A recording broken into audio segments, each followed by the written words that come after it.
the block. Streets been a mess. How can I breathe? Smoke in the air, pure gasoline. I see the news, see what you read. Change gotta come, put that on me and watch me educate. Yeah, we been coulda started, but it's never late. Do it for my kids, yeah, let's set it straight. Do it for your kids, gotta set it straight. It's time to regulate. Hi guys! Welcome to today's vlog. So, medyo hindi tayo nakakapag-upload lately kasi medyo busy tayo with life and also inaasikaso natin yung Neo Classic. So, itong Neo Classic na to, sinasabi ko sa inyo, ito yung car show na piniprep namin nila Brian, Kev, Alex, Banawi Boy.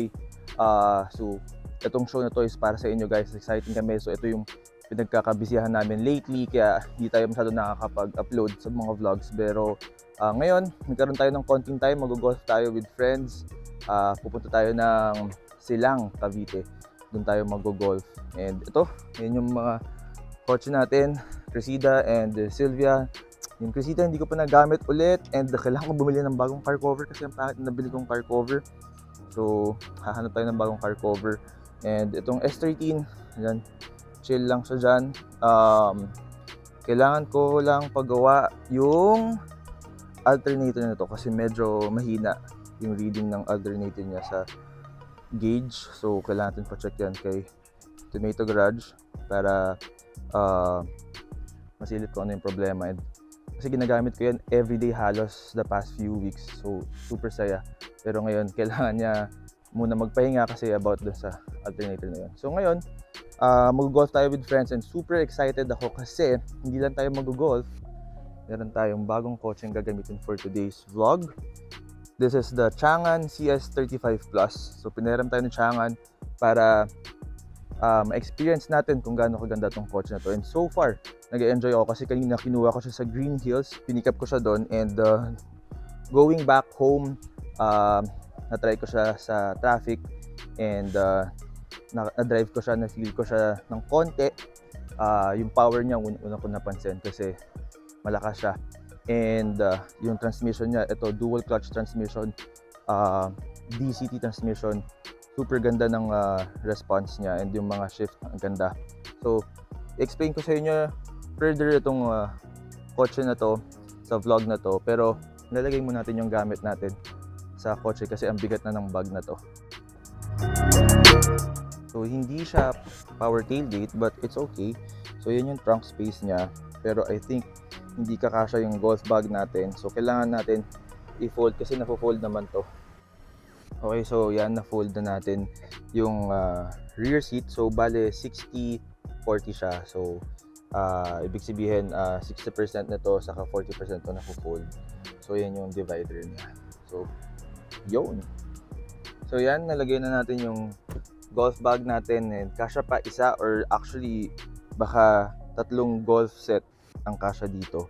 So, ganun siya kalaki. So, bali, pag nakatayo yung rear seat, parang nasa 400 liters siya of trunk space. Pag hiniga mo, magiging 900 liters of trunk space. Yo, let's go! So, when you go inside, yung interior niya, medyo madami lang red. Pero, it's okay. Okay lang siya. Stylish naman siya. So, yan yung gauge niya. Ito yung screen, LCD screen niya. O pag in-on mo siya, yan. So, alam ko wala lang siyang CarPlay but meron naman siya mga Bluetooth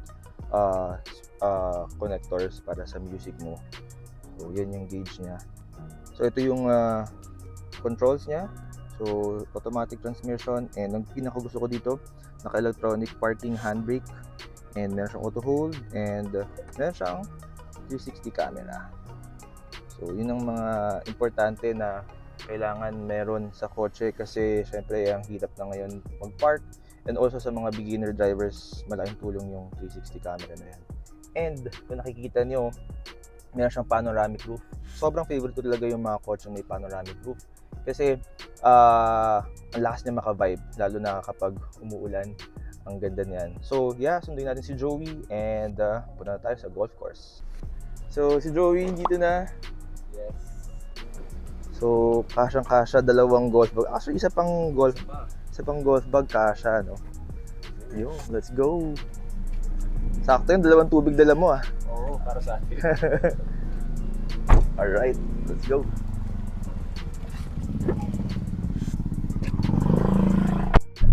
Alright, so dito na kami sa Riviera Golf sa Silang, Cavite. So bababa lang namin yung mga golf bags namin. Uy, thank you Brody. So yun, kasyang-kasya golf bags. So yan yung mga namin, papark lang namin tong kotse na to. And so far, yung biyahe namin papunta dito, super okay. And yung ride niya, tuwa kami sa ride niya kasi hindi siya ganun ka super tagtag. Di ba Joey, hindi ganun ka tagtag yung... Oo, maganda yung ride. Maganda yung ride niya eh. So, saka yung power niya, okay, super okay. So, ngayon papark lang kami kasi excited na kami maglaro. Alright, so sarap ng kotse na to. Super natuwa ako sa drive dito sa kotse na to. Hindi siya matagtag. And yung size niya for city and actually outside city, perfect na perfect kasi hindi siya malaki and madali siya sa traffic, ganyan, sa parking madali. And pinaka nagustuhan ko sa kanya yung power. Lakas ng power niya, like so overtaking walang ka problema. And pati yung transmission, paano siya mag-shift kasi dual clutch transmission siya, super suabe. So ngayon dito na tayo sa golf course sa Riviera. Kikitayin natin si Isaiah pati si Icy Boy. You know, so yung mga boys kasama natin. So dito na tayo sa... Nag-vlog ako ngayon kasi... Ay! Kaya maganda. Pero maganda. Makikita nila Vlog gano'n tayo. kayo kabano. Sama din. Ito mga to kayo na pa to nandito yung aga nyo, no? Oo, delikadi kami kanina. Sideline muna. Sideline. muna. Okay. You know, say hi to the vlog. Hi! Binibidyoan yung ano namin yung pag-tee namin. Pero dito nag-land. Dito? For shot. Saan? On the green. Grabe oh. Patay Alright. So, Ay, hindi. Siya muna. hindi ko ma-vlog yung buong golf namin pero I'll do cinematics kasi baka ma-bore kayo. Hindi naman kami ganun kagaling. Like ako, 1 month pa lang ako nag-golf. So, practice pa tayo. Okay. Just stick with the...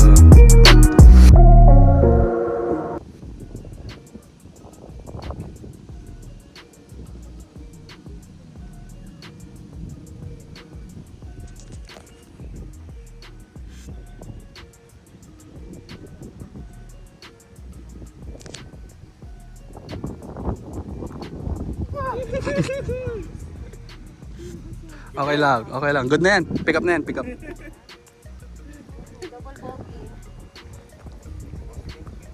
Joey's turn. So, yun. Cinematics lang muna tayo kasi hindi maganda yung buha. Cinematics lang muna tayo. Hindi mo pwede actually golf natin kasi hindi mo talaga ganun kagaling. Okay lang, enjoy naman. Nag-enjoy naman kami. Hindi importante. Enjoy lang. Ito na. Yun. So, Joey, Seiya, and Icy Boy.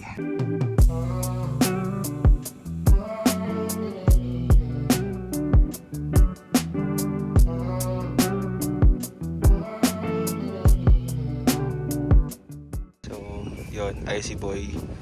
Pag dito na shoot ni Icy Boy, wala lang.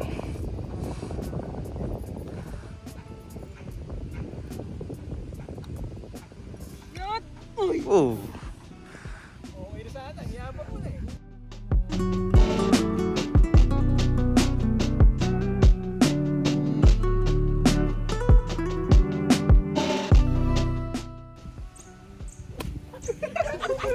Pick up na yung ball. Pick up na. Iniisip ko kasi kayo eh. Kayo muna. Ate, sure na yan. Hole and through. Hole and through?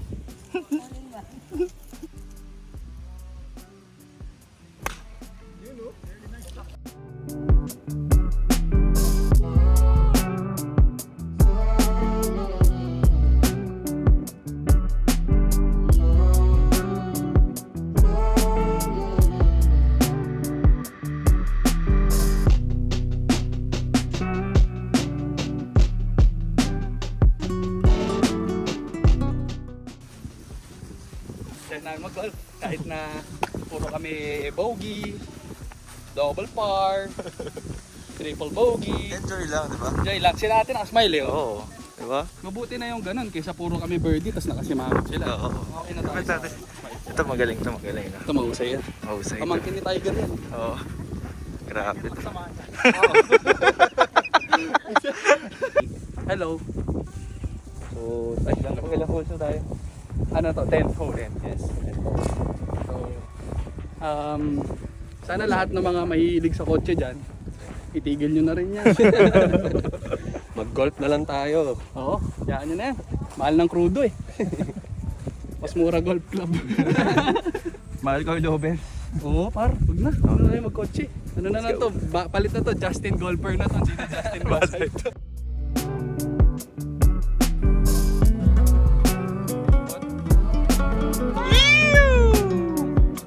Nice spot!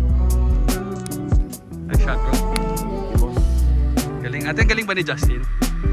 Sabi na eh. Sabi na eh. Magaling si Ate Tess. Yun, no? So, si Anong Marky. sabi mo pare? Ano masabi mo sa Marky. mga nanonood sa'yo ngayon?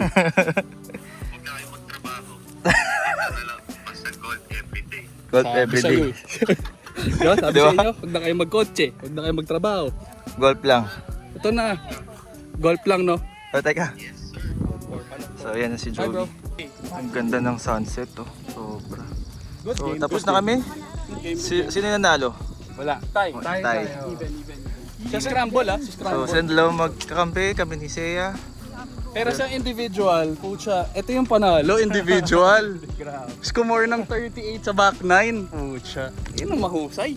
Ano sabi mo pare? Sabi mo sa golf? Maraming salamat sa mga sponsors natin. Okay. Shout out kay Ate Tess sa pagturo sa atin Yes, ng, ano, Ate Tess, you're the best. ng mga tira. Ate Tess, Ate Jenny, Ate Susan, tsaka si Ate Celine. Yun.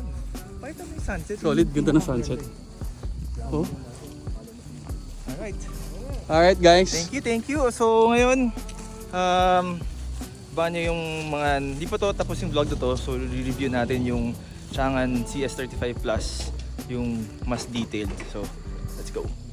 Alright guys, so as promised, papakita ko sa inyo yung much detailed version na review ng kotse na to. So this car is a Chang'an CS35 Plus. It's a Chinese car, pero itong Chinese car na to, so far, napakaganda yung experience ko sa kanya kasi syempre meron tayong stereotypes kapag Chinese car, madaming problema, yung quality ng pagkakagawa niya sa kanya hindi maganda, pero so far I've been driving this car for 3 days. So dala ko siya sa golf course sa Tagaytay, wala naman ako naging problem sa kanya driving it around the province and the city. So I assure you I assure you guys na itong brand na Chang'an is talagang maasahan. So, ngayon, pakita ko sa inyo yung harap niya. Yung itsura niya is very European, yung dating niya. Dahil sa headlight niya, ayun na siya, parang laser yung headlight niya. Tapos meron siyang red accents. And also, meron din siyang camera dun sa may grill. And yung grill niya, not too big, sakto lang for me. Tapos, meron din siyang ilaw yan sa baba na halogen. So, maganda yung bato niya sa gabi. Hindi ako nahirapan kasi nagkasalamin tayo sa gabi. So, usually pag gabi nahirapan tayo mag-drive, ganyan. Pero ito, so far, okay siya, wala akong naging problema. And yung gilid niya, meron din red accents. Tapos yung itsura ng car, para siyang Corolla Cross, or Raze, or Geely Coolray. Actually, pareho sila ng dimension ng Geely Coolray. So ganun siya kalaki lang. And yung taillight naman niya sa likod, yan, umiilaw yan pag gabi. And para siyang Audi, sabi ko nga sa inyo, parang Euro, para siyang actually Porsche Macan. Yung ilaw niya sa likod, super ganda pag isang diretso lang siya. And yeah, yan, meron siyang dalawang exhaust, and totoo yung exhaust niya, hindi siya dummy exhaust. And naka 18s din siya na naka 45 series na goma.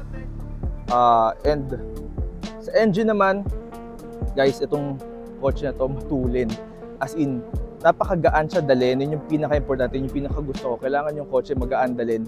Hindi siya parang mabigat dalhin. Alam mo yun, parang it feels weird drive. Hindi siya ganoon. Super ganda i-drive ito kasi ang gaan. Steering feel, ang gaan.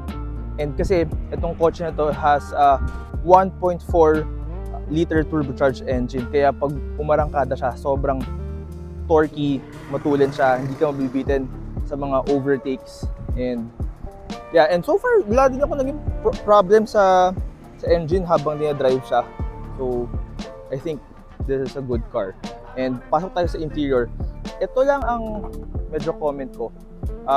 Yung interior niya, hindi ko siya ganun kagusto because of the red accents. I think it's too much. But, again, it's easily changeable. Like, pa-upholstery mo yan. Magkano lang yun?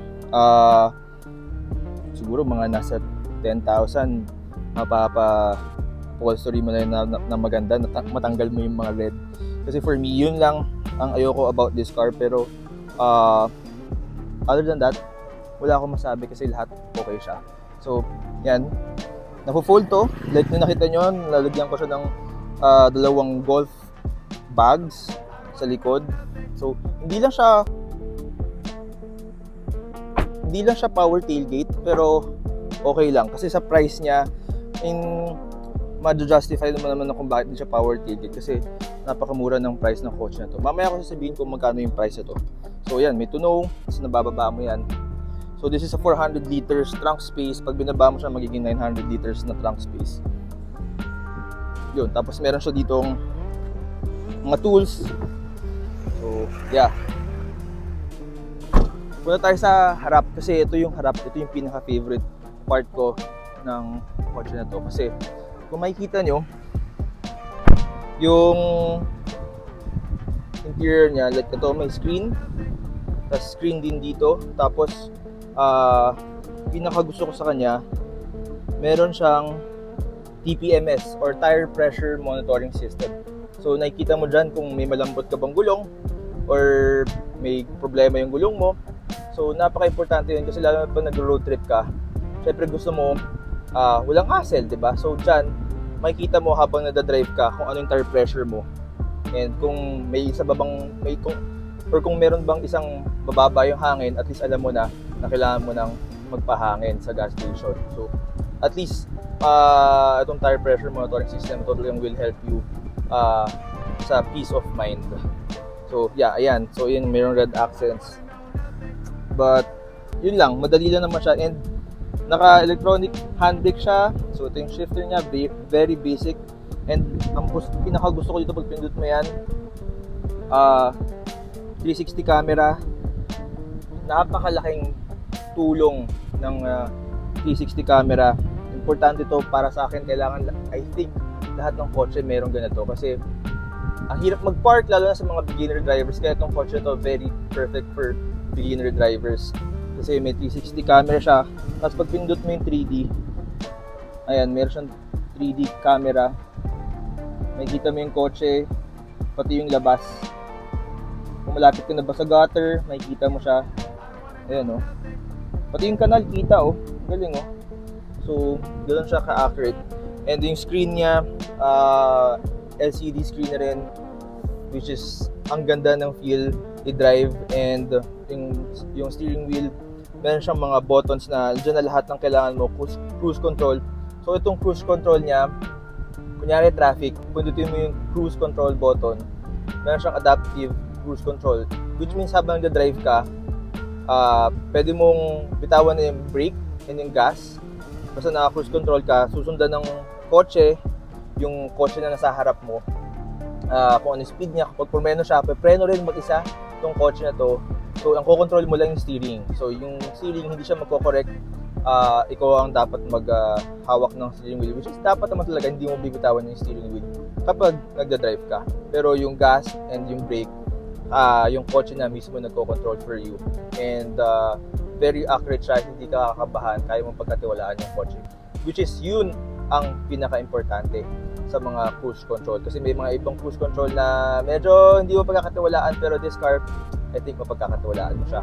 So, sinasabi ko nga sa inyo kanina na itong car na to is perfect for beginners or sa mga kukuha ng first car nila or first family car nila, sa mga bagong couple na may anak na. So I think this car will be the perfect first car for you guys kasi yung price na to is very affordable and it starts from 1,109 pesos to 1,259 pesos.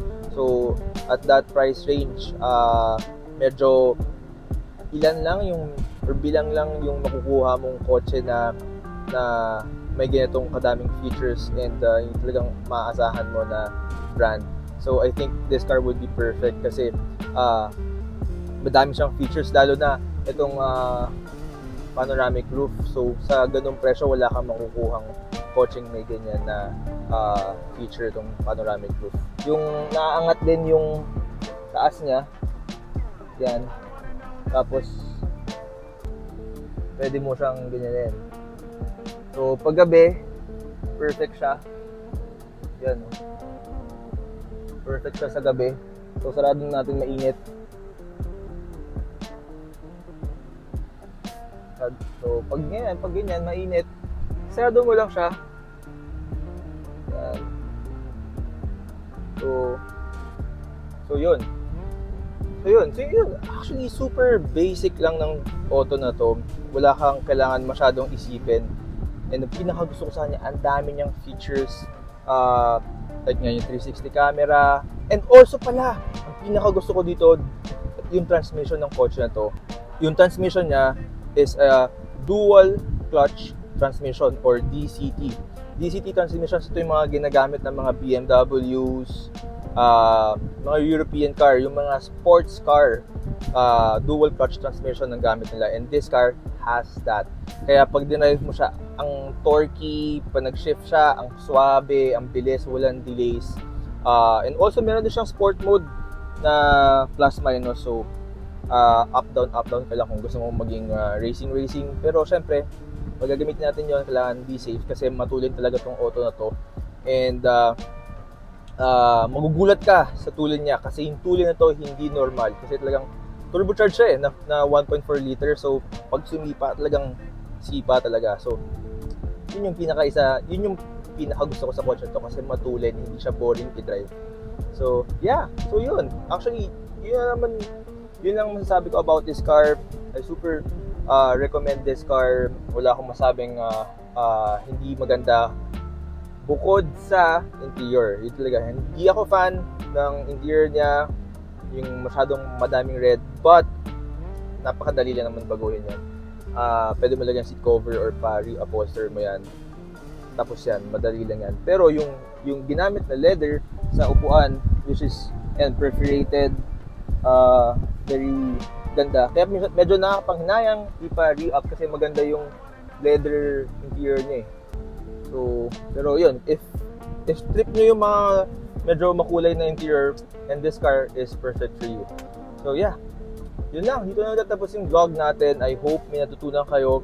And I hope nagustuhan itong Changan CS35 Plus because ako, nagustuhan ko talaga itong kotse na to and I'm excited to drive this car more. So ngayon, pupunta tayo sa isa pang event. Nagamit natin to and yeah, drive lang tayo around town. Let's enjoy this car. If interested kayo, please check out Changan Auto sa website nila and yung mga social medias nila lalagay natin dito.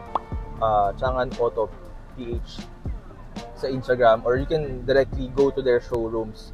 Masa-search na naman sa Google kung saan yung mga showrooms nila. And yeah, kung umorder kayo, please tag me. I will be so happy na ma-convince ko kayo kumuha ng ganitong kotse. Kasi promise, di ako mapahiya, and let me know kung anong nasasabi nyo about this car sa comments down below. And also, if hindi nyo pa check out yung website natin, it's buzzhypemotorsport.com. Andun yung mga bagong shirts natin, yung Widowmaker tee, yung Porsche shirts is available doon sa website. So check out nyo lang doon. Pwede tayo COD, Gcash, credit card, everything. And yeah, ulit, maraming salamat, and always tandaan, enjoy car life. Go ahead, drop that thing down to the floor. I've been on the road so long, forgot I had a home. I'm out in Miami, a celebrity galore. I got what I need, but I always want more. Always going up, that's why they call me no ignore. But you could call me Norte. In a 911, pull off in a Porsche. I ain't never losing sleep on what these hoes say. Just get my good side, make sure that shit 4K, yeah. Baby, I've been serving L's like the weed man.